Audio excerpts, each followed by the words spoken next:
Assalamualaikum warahmatullahi wabarakatuh. Perkenalkan, nama saya Lailatul Qudsiah dengan NPM 719720176.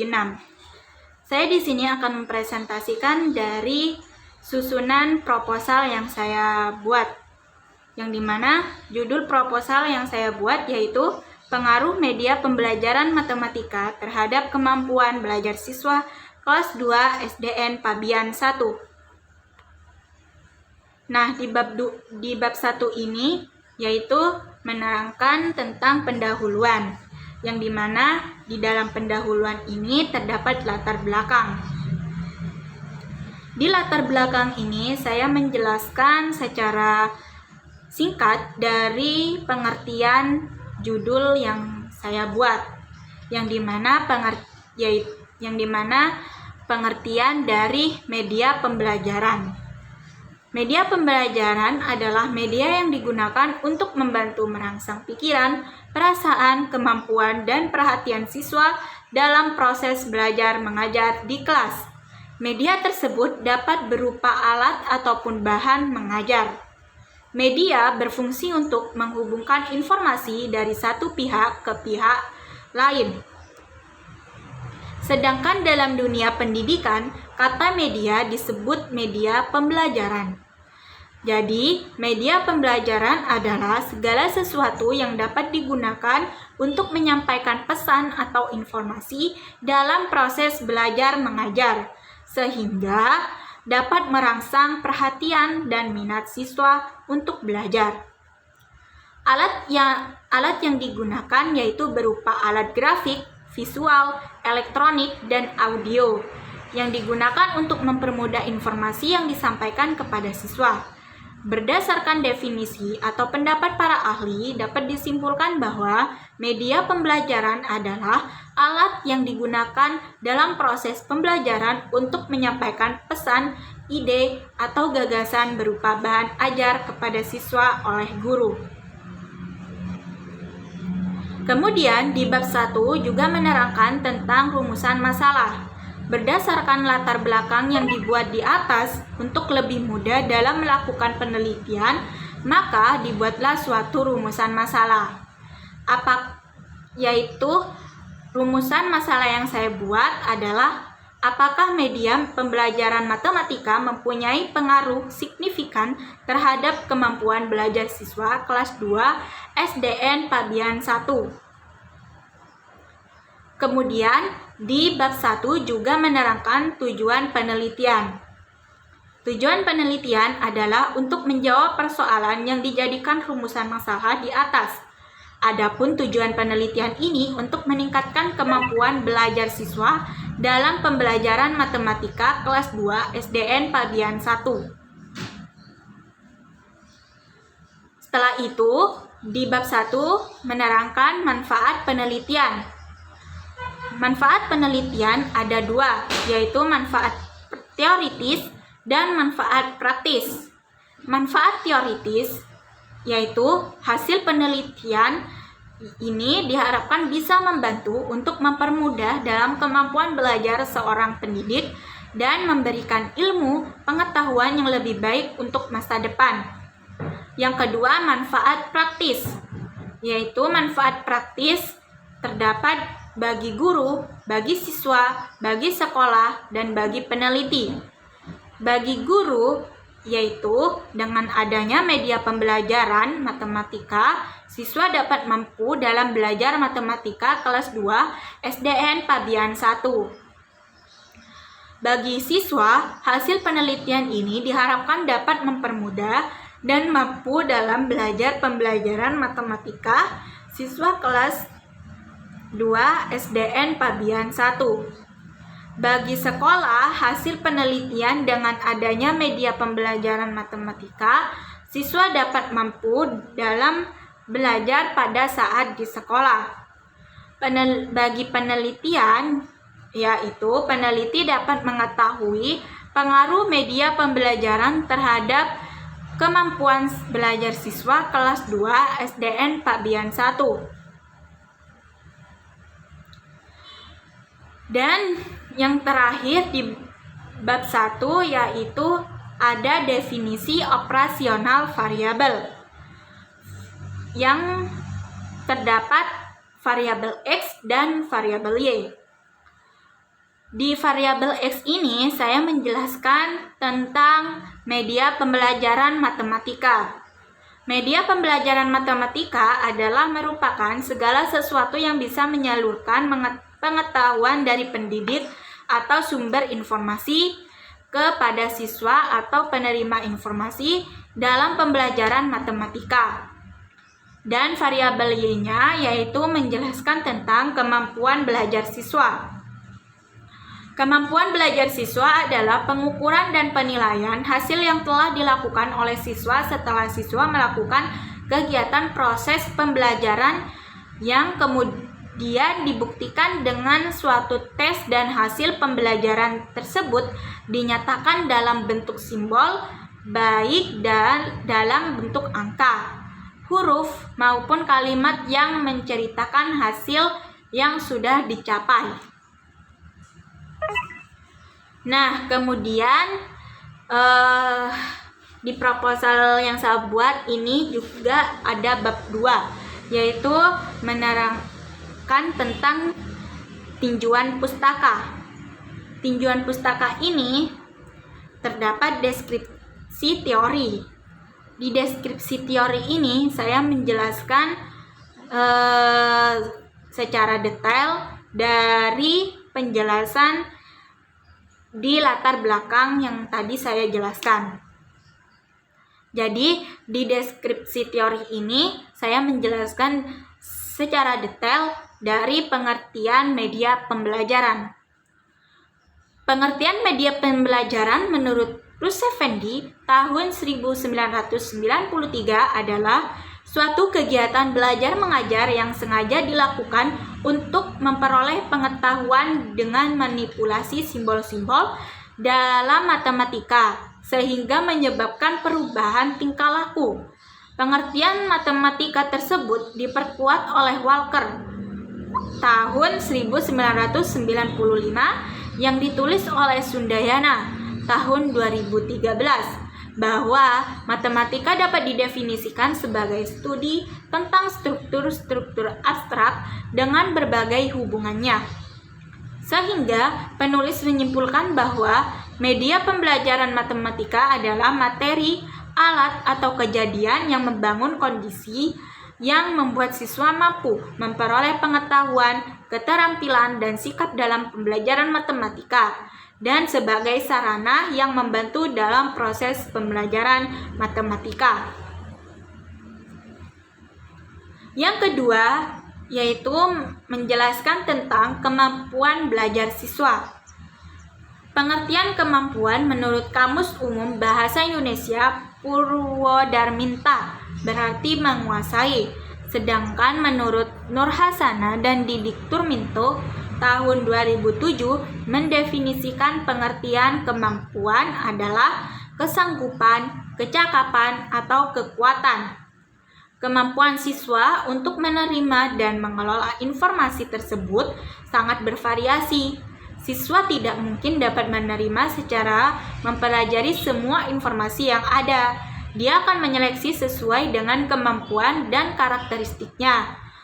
Perwujudan perilaku belajar biasanya terlihat dalam perubahan-perubahan kebiasaan, keterampilan, dan pengamatan. Sikap dan kemampuan yang biasanya disebut sebagai hasil belajar. Dengan demikian, menurut pendapat dari beberapa ahli di atas, kemampuan belajar adalah kecakapan atau kesanggupan dalam membuat perubahan tingkah laku yang kompleks melalui pengamatan, pengenalan, pengertian, pengetahuan, keterampilan, perasaan, minat, dan sikap yang menghasilkan keterampilan, pengetahuan, sikap, dan nilai.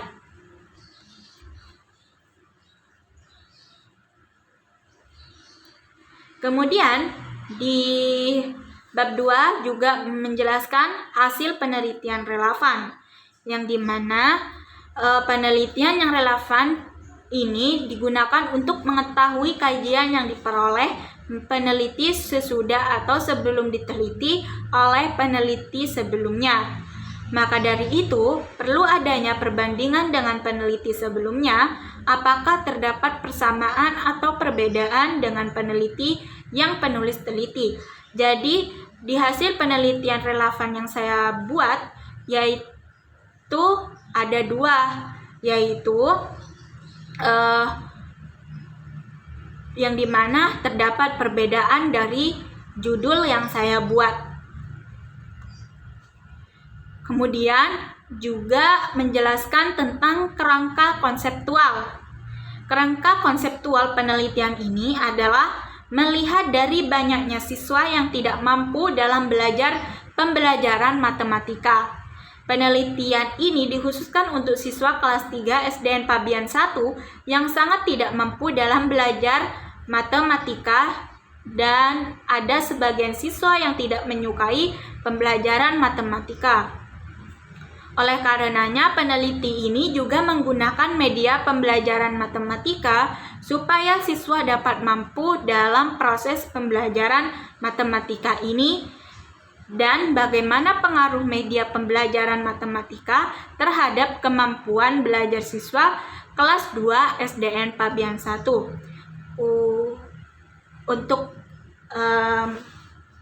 menjelaskan ke sebelumnya, saya mohon maaf untuk mengenai kelas. Di sini saya menuliskan kelas 3, namun di penjelasan yang sebelumnya saya menuliskan kelas 2. Jadi saya mohon maaf atas kesalahan dari penulis kelas yang saya buat. Dan saya akan melanjutkan presentasinya. Kemudian di poin selanjutnya di bab 2, yaitu ada hipotesis. Berdasarkan kajian teori dari kerangka konseptual di atas, maka hipotesis yang diajukan oleh peneliti dalam penelitian adalah yang pertama, menurut dugaan bahwa dengan adanya media pembelajaran matematika, siswa dapat mampu dalam mengatasi kesulitan dalam belajar matematika kelas 2 SDN Pabian 1. Dengan dugaan sementara, sebagian siswa yang dapat mampu dalam media pembelajaran atau pembelajaran matematika kelas 2 SDN Pabian 1. Dan kemudian di sini saya juga menyusun di bab 3, yaitu tentang metode penelitian. Di metode penelitian ini berisikan tentang jenis penelitian, pendekatan, dan batasan. Yang pertama yaitu jenis penelitian. Yang digunakan dalam penelitian ini merupakan jenis penelitian eksperimen. Penelitian ini bertujuan untuk mengetahui adanya pengaruh media pembelajaran matematika terhadap kemampuan siswa kelas 2 SDN Pabian 1. Hal ini sesuai dengan pendapat Sugiono tahun 2013 bahwa metode penelitian eksperimen adalah metode penelitian yang bertujuan untuk mencari pengaruh dari sebuah perlakuan yang diberikan. Yang kedua yaitu pendekatan penelitian. Penelitian ini merupakan pendekatan kuantitatif sesuai dengan pendapat Sugiono tahun 2013, yaitu menjelaskan bahwa penelitian yang berupa angka atau terdapat angka di dalamnya adalah penelitian kuantitatif. Hal ini dikarenakan penelitian kuantitatif menggunakan analisis yang berupa angka statistik. Dan yang ketiga yaitu batasan penelitian. Berdasarkan uraian di atas, agar tidak terjadi penyimpangan maupun pelebaran dalam membahas pokok masalah yang diteliti, agar penelitian dapat terarah dan memudahkan peneliti dalam membahas materi, maka peneliti memberikan batasan masalah dalam menuliskan penelitian.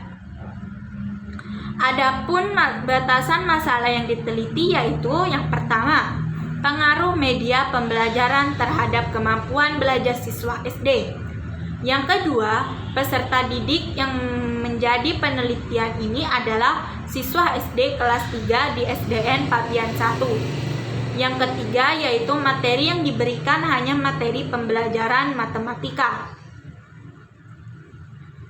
Kemudian di poin selanjutnya di metode penelitian yaitu menjelaskan tentang desain penelitian. Desain penelitian ini sama juga dengan rancangan penelitian, yaitu di mana rancangan penelitian yang digunakan dalam penelitian ini adalah quasi experimental design. Sugiono tahun 2013 menjelaskan bahwa quasi experimental design ini mempunyai kelompok kontrol namun tidak berfungsi seutuhnya untuk mengontrol variabel-variabel lain yang mempengaruhi pelaksanaan penelitian eksperimen. Rancangan ini dipilih oleh peneliti karena peneliti menganggap rancangan ini sangat tepat dan mudah diterapkan serta memudahkan peneliti dalam melaksanakan penelitian. Peneliti menggunakan bentuk desain non-equivalent control group design. Dalam desain ini terdapat dua kelompok yang tidak dipilih secara random. Kelompok pertama sebagai kelompok kelas eksperimen dan kelompok yang kedua adalah kelompok kelas kontrol.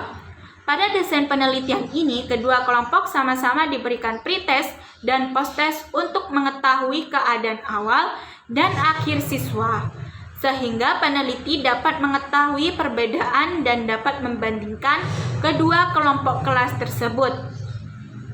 Hanya saja pada kelompok kontrol diberikan sebuah pelakuan. Nah, jadi di desain penelitian ini saya sudah memberikan bentuk desain non-equivalent control group design. Kemudian di poin selanjutnya di bab 3 tentang metode penelitian yaitu ada waktu dan tempat penelitian. Waktu dan tempat penelitian ini dilaksanakan pada pagi hari jam 8 di SDN Pabian 1 yang bertepatan di Desa Pabian, Kecamatan Kota Sumeneb, Kabupaten Sumeneb, Provinsi Jawa Timur. Penelitian ini memilih sekolah tersebut karena siswanya terbatas. Dan di sekolah tersebut masih ada siswa yang masih belum mampu dan ada yang sudah mampu dalam pembelajaran matematika. Dan pastinya siswa tersebut masih butuh dengan adanya hiburan dalam pembelajaran matematika ini. Selain itu, penelitian ini akan mengetahui karakteristik dari salah satu siswa SDN Pabian 1 kelas 2 bahwa mereka memiliki ketidakmampuannya dalam belajar matematika tanpa adanya media. Dengan beberapa alasan tersebut itulah yang membuat peneliti membuat proposal dengan judul Pengaruh Media Pembelajaran Matematika Terhadap Kemampuan Belajar Siswa Kelas 2 SDN Pabian 1. Kemudian di poin selanjutnya di metode penelitian yaitu ada populasi, sampel, dan sampling. Yang pertama yaitu populasi. Populasi adalah keseluruhan elemen yang dijadikan sebagai subjek penelitian dalam wilayah penelitian tersebut, yaitu menurut Ari Kunto tahun 2014. Menurut Sugiono tahun 2013 menjelaskan bahwa populasi merupakan objek atau subjek yang menjadi bagian dari wilayah penelitian yang memiliki kualitas dan karakteristik sehingga dapat dipelajari oleh peneliti dan menjadi kesimpulan akhir dari suatu penelitian. Populasi pada penelitian ini adalah siswa kelas 2 di Desa Pabian. Yang kedua yaitu sampel. Sampel adalah sebagian objek atau subjek penelitian yang mewakili populasi yang diteliti dan digunakan sebagai sumber data menurut Ari Kunto tahun 2014. Teknik sampling yang digunakan dalam penelitian ini adalah sampel purposive. Penentuan sampel dengan teknik ini didasarkan pada kriteria tertentu, yaitu siswa kelas 2 yang mampu menggunakan media pembelajaran matematika. Hal ini sesuai dengan pendapat Siregar tahun 2014 mengatakan responden yang akan dijadikan sampel didasarkan pada ciri-ciri tertentu. Sampel yang digunakan dalam penelitian ini adalah siswa kelas 2 di Desa Pabian yang mampu menggunakan media pembelajaran dan tidaknya. Nantinya akan dilakukan observasi untuk mengetahui berapa jumlah siswa kelas 2 SD yang ada di Desa Pabian yang mampu dan tidaknya dalam menggunakan media pembelajaran matematika. Jumlah tersebut nantinya akan dibagi menjadi 2 kelas, yaitu kelas eksperimen dan kelas kontrol.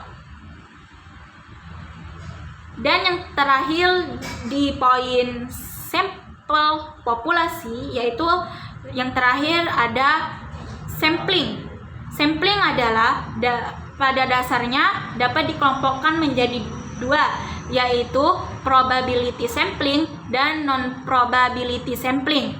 Probability sampling meliputi simple random sampling, proportionate stratified random sampling, disproportionate stratified random sampling, dan cluster random sampling. Teknik sampling yang digunakan penelitian ini adalah cluster random sampling, yaitu teknik yang digunakan untuk menentukan sampel bila objek yang akan diteliti atau sumber data luas. Teknik cluster random sampling digunakan sebagai teknik sampling karena data yang diperoleh normal, kemudian sampel yang diambil. Kemudian di poin selanjutnya di bab tentang metode penelitian, yaitu ada data penelitian. Yang pertama yaitu jenis dan sumber data. Adapun data yang harus digunakan dalam penelitian ini adalah kualitatif dan kuantitatif. Data kualitatif yaitu data yang disajikan dalam bentuk kata verbal, bukan dalam bentuk angka. Dan data kuantitatif adalah jenis data yang dapat diukur atau dihitung secara langsung, yang berupa informasi atau penjelasan yang dinyatakan dengan bilangan atau berbentuk angka. Dalam hal ini, data kuantitatif yang diperlukan adalah jumlah siswa. Kemudian, yaitu sumber data. Yang dimaksud dengan sumber data dalam penelitian adalah subjek dari mana data yang dapat diperoleh. Dalam penelitian ini, penulis menggunakan 2 sumber data, yaitu sumber data primer dan sumber data sekunder. Sumber data primer yaitu data yang langsung dikumpulkan oleh peneliti dari sumber pertamanya. Adapun yang menjadi sumber data primer dalam penelitian ini adalah kepala sekolah, guru, dan siswa di SDN Pabian 1 Sumeneb. Yang kedua yaitu sumber data sekunder, yaitu data yang langsung dikumpulkan oleh peneliti sebagai penunjang dari sumber pertama. Dapat juga dikatakan data yang tersusun dalam bentuk dokumen-dokumen. Dalam penelitian ini, dokumentasi dan angket merupakan sumber data sekunder. Kemudian, yang kedua yaitu teknik pengumpulan data. Teknik pengumpulan data dalam penelitian ini bertujuan untuk memperoleh data dari kemampuan belajar siswa sebelum dan sesudah diberikan perlakuan atau treatment dengan menggunakan media pembelajaran matematika. Selain itu, tujuan dari teknik pengumpulan data dalam penelitian ini adalah untuk mengetahui kemampuan belajar siswa dalam media pembelajaran matematika. Teknik pengumpulan data yang digunakan dalam penelitian ini adalah tes kemampuan belajar.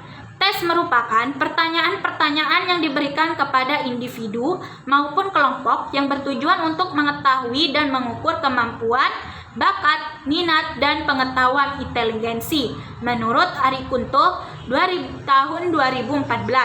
Sehingga dapat disimpulkan bahwa tes merupakan suatu alat yang digunakan untuk mengetahui dan mengukur kemampuan suatu individu maupun kelompok.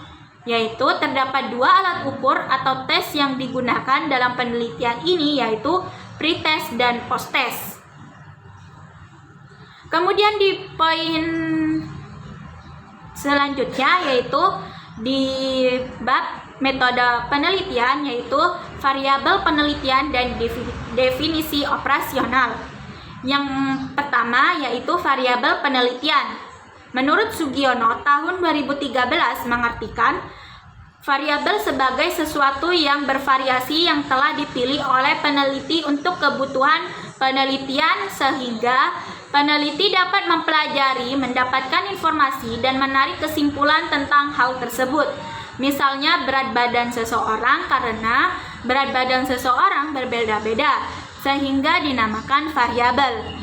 Selain itu, prestasi belajar juga merupakan variabel karena kemampuan orang satu dan yang lain berbeda. Variabel ini ada 3, yaitu variabel independen atau bebas. Yang kedua yaitu variabel dependen atau terikat. Dan yang terakhir yaitu variabel kontrol. Yang kedua yaitu definisi operasional. Definisi operasional ini dibahas juga di bab 1. Jadi saya memasukkan kembali di definisi operasional pada bab 3 tentang metodologi penelitian, yang dimana yaitu media pembelajaran matematika. Media pembelajaran matematika adalah merupakan segala sesuatu yang bisa menyalurkan pengetahuan dari pendidik atau sumber informasi kepada siswa atau penerima informasi dalam pembelajaran matematika. Kemudian yaitu kemampuan belajar siswa. Kemampuan belajar siswa adalah pengukuran dan penilaian hasil yang telah dilakukan oleh siswa setelah siswa melakukan kegiatan proses pembelajaran yang kemudian dibuktikan dengan suatu tes dan hasil pembelajaran tersebut dinyatakan dalam bentuk simbol, baik dalam bentuk angka, huruf, maupun kalimat yang menceritakan hasil yang sudah dicapai. Kemudian di poin selanjutnya pada metodologi penelitian yaitu ada instrumen penelitian. Instrumen penelitian adalah alat yang digunakan oleh peneliti untuk mengukur objek atau subjek yang diamati atau diteliti. Menurut Sugiono tahun 2013, instrumen penelitian yang digunakan dalam penelitian ini adalah lembar tes berupa soal. Lembar tes yang digunakan dalam penelitian ini berupa pretest dan posttest. Pretest digunakan untuk mengumpulkan data sebelum diberikan perlakuan berupa penjelasan pembelajaran matematika dengan menggunakan media pembelajaran. Sedangkan posttest digunakan untuk mengumpulkan data setelah diberikan perlakuan berupa penjelasan pembelajaran matematika dengan tidak menggunakan media pembelajaran, sehingga peneliti dapat membandingkan hasil pretest dan posttest yang telah dikerjakan oleh siswa. Butir soal yang dikembangkan dalam penelitian ini yaitu isian singkat. Pretest berjumlah 10 soal dan posttest berjumlah 10 soal. Soal yang diberikan berupa pertanyaan tentang pembelajaran matematika. Kemudian di poin selanjutnya yaitu pada metodologi penelitian ada teknik analisis data. Yang pertama, analisis data instrumen. Teknik analisis data dalam penelitian kuantitatif meliputi pengolahan data yaitu melakukan perhitungan dan menyajikan data yaitu melakukan uji hipotesis dengan cara uji statistik menurut Siregar tahun 2014. Data yang diperoleh dalam penelitian ini adalah data hasil penelitian kegiatan pembelajaran berupa pretest dan posttest. Data hasil pretest dan posttest menggunakan uji homogenitas, uji normalitas, dan uji hipotesis menggunakan tes. Menurut Arikonto tahun 2014 menjelaskan bahwa instrumen yang baik adalah instrumen yang valid dan reliable. Sehingga dalam penelitian ini instrumen pretest dan posttest sebelum digunakan dalam penelitian perlu diujikan dengan uji validitas dan uji reliabilitas.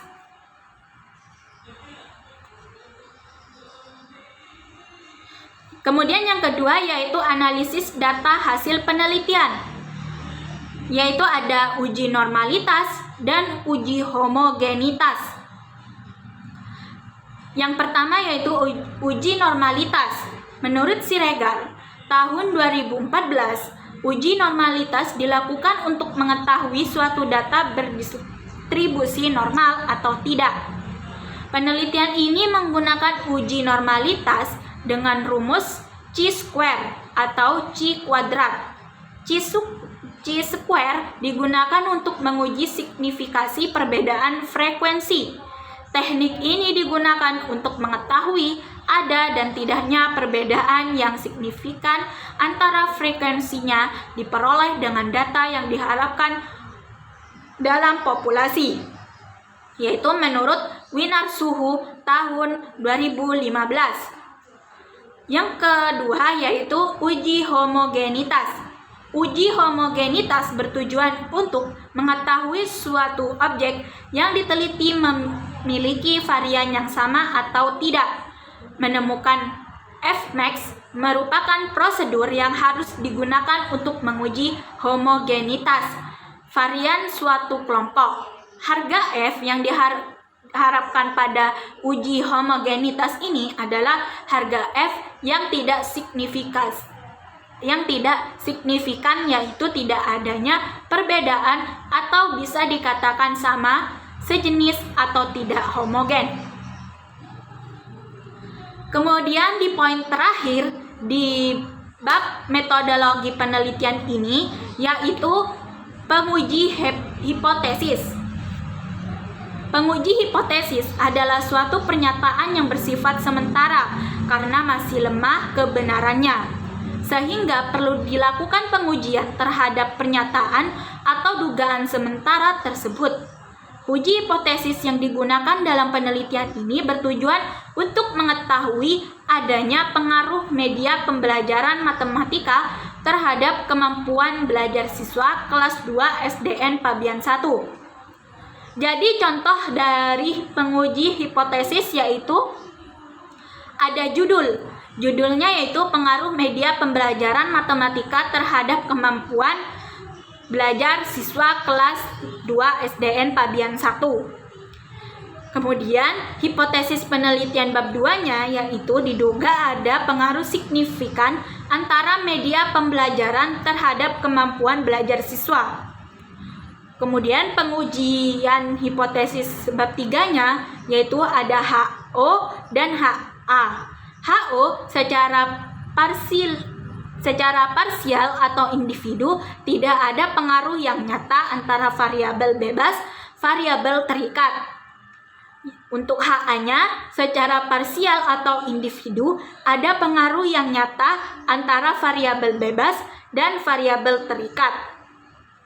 Jadi kesimpulannya yaitu apabila HO ditolak dan HA diterima, jadi variabel bebasnya yaitu media pembelajaran matematika. Secara parsial atau individunya memiliki pengaruh nyata terhadap variabel terikat yaitu kemampuan belajar siswa. Jadi sekian dari presentasi hasil dari proposal yang saya susun. Apabila saya ada salah kata atau salah ucapan, saya mohon maaf. Kurang lebihnya saya mohon maaf. Assalamualaikum warahmatullahi wabarakatuh.